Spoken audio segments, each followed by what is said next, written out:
Um, what are you doing? Why was he walking in circles? Hello, everyone. MarcusWolfe here, welcoming you back to another episode of Haunting Ground.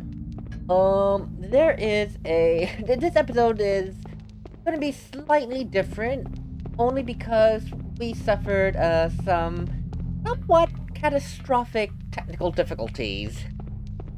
I have the footage of this episode.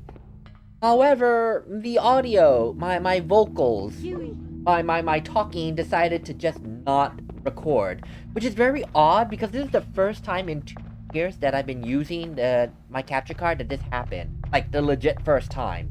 I have no reason to believe it would have happened or why it did. I'm hoping it's just a one-off because otherwise it'll make these videos not as engaging, at least from my point of view. That said, we're just gonna go ahead and continue on with the game. I'm just gonna make commentary of my own, of my own thing here. So at this point, I decided to do a little bit of extra exploring simply because this was another area open to us that we could handle. Sorry, that we could explore. And I was just wondering, is there anything new that can be done? Is there any story progression related? This path does have story progression. I'll just say right now that I was here a bit too early. However, I did notice that there was a shiny thing here, and I knew it was out of my reach, and it works for Huey. Um, but for whatever reason, I noticed, and this is not the first time it's happened, I've noticed that I think it's only in certain spots, but Huey does not, the right stick, which controls Huey's commands, isn't reactive to when I put inputs. Again, I don't know if it's case by case or simply in the area where I was at, which was near the door. But at that moment, it was like, I don't know why Huey refuses to help me get that item that's clearly there in view. But you can see here that just walking down that that set of stairs, I really like how that camera changes to be like someone looking out the window. We're getting all these creepy things, and God, some of these rooms are going to be dark. I'm so sorry, but there's really nothing I can do about it, except for trying to brighten up the screen. But it's even dark for me to see when I'm playing, and that's saying something. What I'm kicking right now is... it's like a little child thing. It's called a homunculus. For those of you not fully aware of the, like, alchemy things and whatnot, or like the creation of life, or the facsimile of life, I should say. A homunculus is something that is quote-unquote alive. It looks like a human and can pass as a human. The thing though is that, oh, I forgot Huey just randomly decided to attack. What are you doing? Why was he walking in circles around a little homunculus baby thing? I forgot he did that. It's like, why did he do that? But anyway, homunculus, when created properly, can pass as human. They can talk, they can walk, they can do anything that a human can do. However, they don't have a soul, if you will. They are not actually human. That little homunculus child was a failed homunculus because it clearly does not look anything like a human. It just looks like a failed experiment. Remember, as a tangent, and the maid, I was waiting for a particular cue, but I can't find it anywhere. Her name is Daniela. There's somewhere that we learn her name is Daniela. Remember how at the very beginning, before she chased us and she served us dinner, she said she cannot taste food, she cannot feel pain or experience pleasure of any kind? Well, it's implied and later proven, and later proven, yes, that she is a homunculus. She obviously is not human. Right now, there is no reference to believe she is not human. In fact, all we have are heavy inferences that she's not human. There is a scene that I will show in a moment, that will let us know that she's clearly not human. But more importantly, this is what happens when you try to escape from her in a room and she finds you. Remember I told you she has the bad habit of closing doors? Yeah, that makes it very hard to escape from her. And right over there was when Daniela actually held our hand, like, very tightly.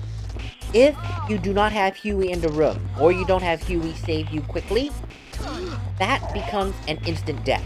Like, an instant death. She just shanks you with whatever weapon she has, which I think is the glass, and you're dead. It's over. There's nothing else to do. It's just gone and done. So, best to take care of it immediately. So that said, this is just me going in a dead end.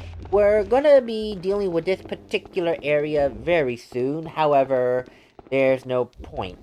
Not at this moment. So I'm gonna go ahead and cut to where I wanted to showcase a couple of things. Starting with how to get an item or two that we at first couldn't get before the merry-go-round and the room. Okay, so do you see the background? Just right over there, that little sparkly item. I think we've seen it once before when I crossed through this room, but I didn't really mention it, only because I didn't see it. I know, for once I didn't see a shiny object, and I always make a crack on people that do Let's Play that don't see the obvious shiny, and I missed it this time. Karma came back to bite me. Anyway, remember this, just a solid wall behind a door? It's like, why is this here? It makes no sense. Well, after we finished that puzzle with the 2 rooms that had duplicate items in the same placement, and we had to find 3 wrong things, after that happened, it created a mechanic that shifted the layouts of the room. So now we can come through here, which we normally couldn't before. And there's 2 reasons. One is this, where when we crossed over to the bathroom area and where we first started the whole sequence here, we came through the merry-go-round room. Now that the merry-go-round room has shifted, we can no longer go through there. So now we have this. So it creates a connection. The second is obviously to get behind this glass plate thing and get this item, a Sylvester Esca. It is a consumable for Huey. It's something that we can feed him. Altogether there are 4 types of Escas.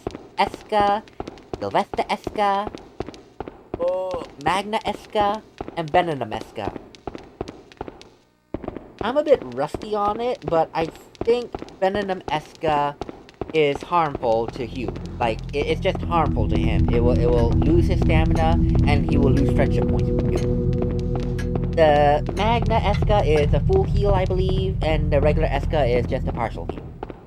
The Sylvester Esca is unique in that I think in terms of Final Fantasy, it creates a berserk status. So Huey will go berserk. You can't control him, you can't give him commands, but he will cause more damage. So it's good, but I don't use it personally because I like to have Huey in my control. So now that that's explained, here's the second part that I wanted to showcase, particularly here.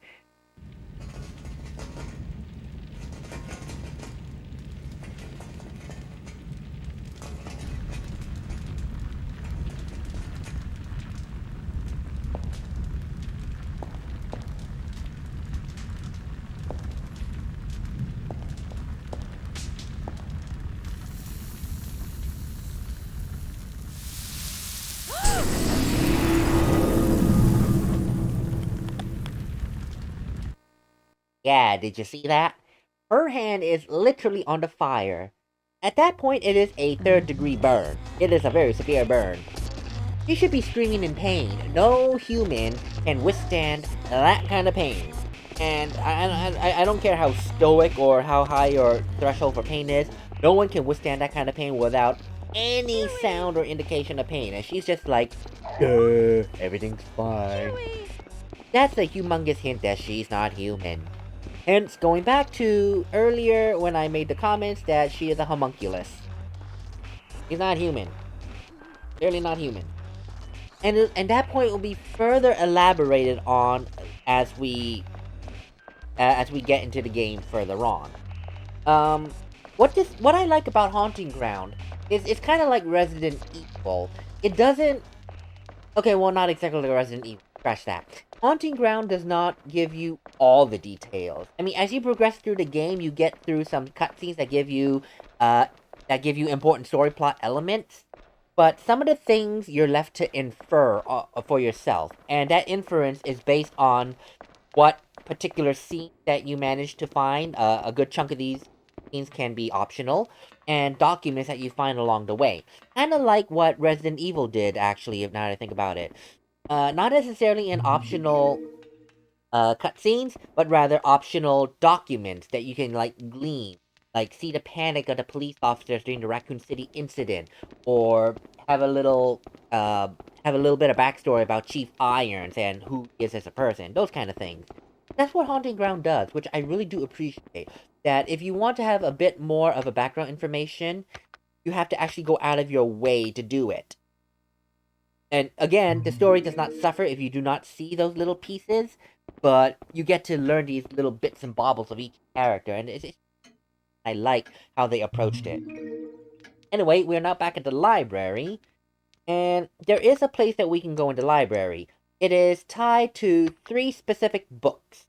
First one here is The Cathedral Secrets, a book written by Frcanelli. It describes some of the archaic alchemistic symbols that line the walls of the Notre Dame Cathedral.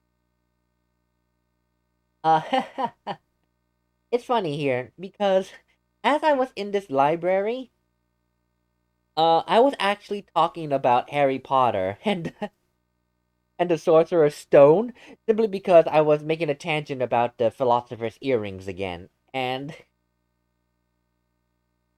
there are particular authors mentioned in this library. The first is Furcanelli. Furcanelli.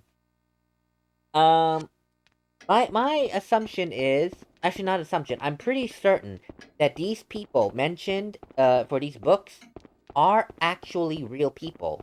Like they're not part of a fictional universe, and I have evidence for that. Well, once I get there, because I forgot took me a little while because I'm trying to figure out how to do this puzzle. I thought I should push the bookshelf, and then it's like, oh no, I have to actually find where this book goes and shove it into the empty slot. Because, for whatever reason, putting the book in the right slot activates. It's the whole trope of move a book and the bookshelf reveals a hidden mechanism. But anyway, here's where I really got Harry Potter connection here.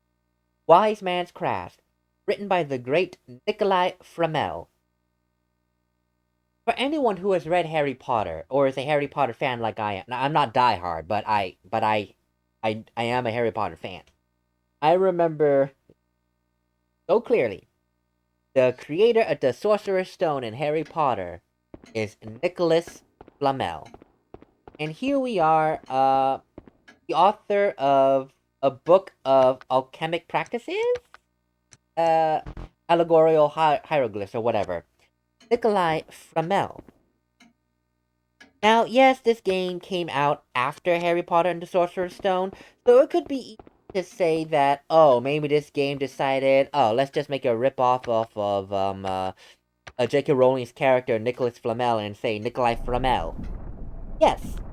However, there is another name that's going to be coming up in a few seconds that make me believe, and I have not done research on this, I probably should, Agrippa. This name has appeared in at least 2 different video games. One is right now here in, in Haunting Ground. The second is in Shadow Hearts, which is a series I'm currently doing. I haven't completed it. Life has gotten busy, and this is the first Let's Play I've done in like 3 months. But anyway, I digress there. That's what makes me believe these 3 these 3 authors are actually real people from history that actually penned books. Now, obviously, with alchemy and the occult, 1800s, hell, even much later than 1800s, people put a lot of stock on the occult and alchemy. Alchemy was then the fancy way of saying sciences that we now know today. And we now know that some of the myths and actions surrounding uh, alchemy are pretty much fake and rumors, like turning stone into gold or something. But some of the practices do come across in modern day science. And that's why some of these books, like from Nikolai Flamel and Agrippa, they're still here today. Even if most of the topics in there have been debunked today, it still holds historical value as to what were people thinking of that time frame in terms of the occult and the sciences at the time. But I'm pretty sure these are real people referenced in these books. Now, as you saw, it requires film to play. I don't have film, and I know exactly where to get it. So I am going to show you in a hot moment. Oh boy. Remember this? Well, you guys may not, but remember in that room with the three-headed dragon, right here? There's this statue lantern thing. And remember one time I tried to get this stupid luminescent puffball to get it? Well, I gave up at first because I thought, oh, maybe I'm just doing it out of order. Something I need to do. No. This thing has the stupidest hitbox ever.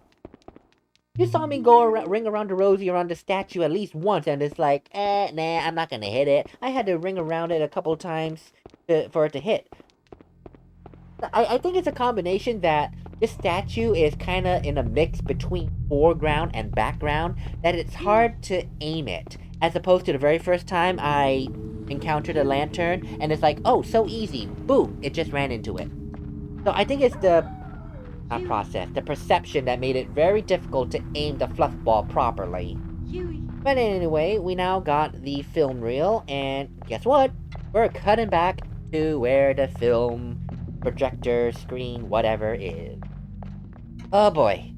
This game has a lot of backtracking, especially if you forgot an item and had to go back and find it. It's annoying, but it's the classic like Resi style where you continue going back and forth, back and forth, back and forth. It's a lot of fun. It's a throwback to those old style of games, but God, is it annoying.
What is this?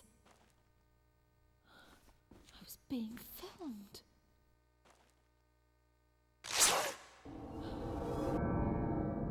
Who's there?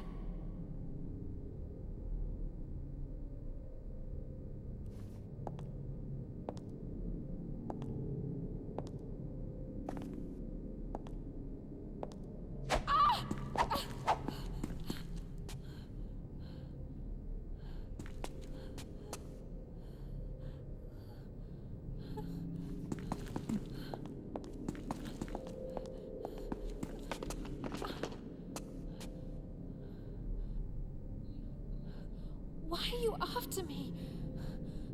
What do you want?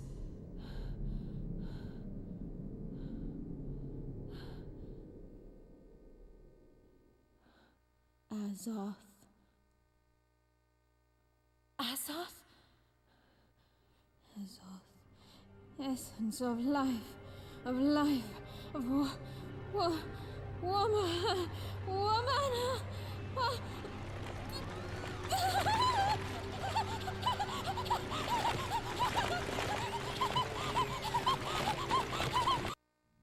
So oh. I forgot that she did the 1-inch zoomie right into my face. But anyway, yes, that film was very explanatory. Most importantly, it gave us the puzzle to that, room, that I showed very briefly on how to open the door and what to do, and, oh. I forgot that she actually does the actual zoomies! Oh, okay, sure. Yeah, she's much more dangerous now because she can run. She can do a marathon, and it's dangerous. Oh god. It seems that showing that film reel is the catalyst for her to go to the next stage of actually running.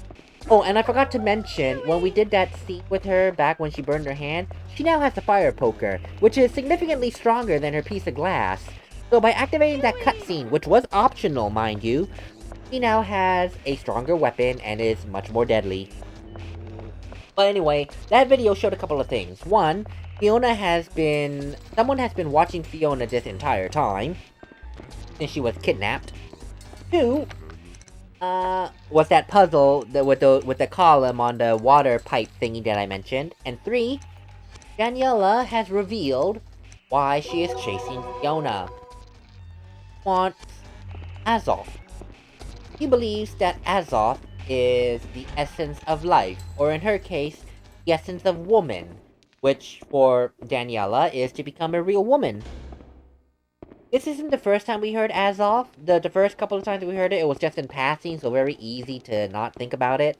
But now we're realizing that Azoth is playing some kind of major key role in this game, potentially, because Daniela is after Azoth, and she is under the belief that Fiona has it. We don't know anything as a player about it, obviously, because, well, at this point, we don't even know what the heck Azoth is. We only have this one clue that Azoth is possibly the essence of life. I think there was that journal back in the library way back when I found the Jupiter/Venus key. And Jupiter key, yes, Jupiter key. Mentioned that this person had Azoth and attained eternal life or something. At least I think that's what the book said. I don't remember. But nevertheless, we've heard it in passing. So Fiona apparently has Azoth. Somehow she has Azoth. We don't know how, we don't know why, but that's why Daniela is chasing her. Relentlessly. But that's neither here nor there, we'll discuss it at a later point. Right now, we have this puzzle to solve that we saw on that film projector reel before Daniela ripped her way to showing that she wants to kill us and started running. So, the room past this door was filled with water. You could hear the rushing water. I'm not 100% certain, but I think this room was connected to that first room, way back at the start of this whole Daniela sequence, where it flooded with water, and we couldn't go through anymore. I think this is the same room, or at least connected. Don't quote me on that. But nevertheless, by draining this room, we're now able to continue on our journey. Very, very long journey. And it was at this point that I decided to end the video. Well, first I want to do some exploration, and at the same time, I inadvertently found a perfect place to end the video. Because later on, coming up, it's going to be a unique death sequence. And I wanted to show that off, after this cutscene.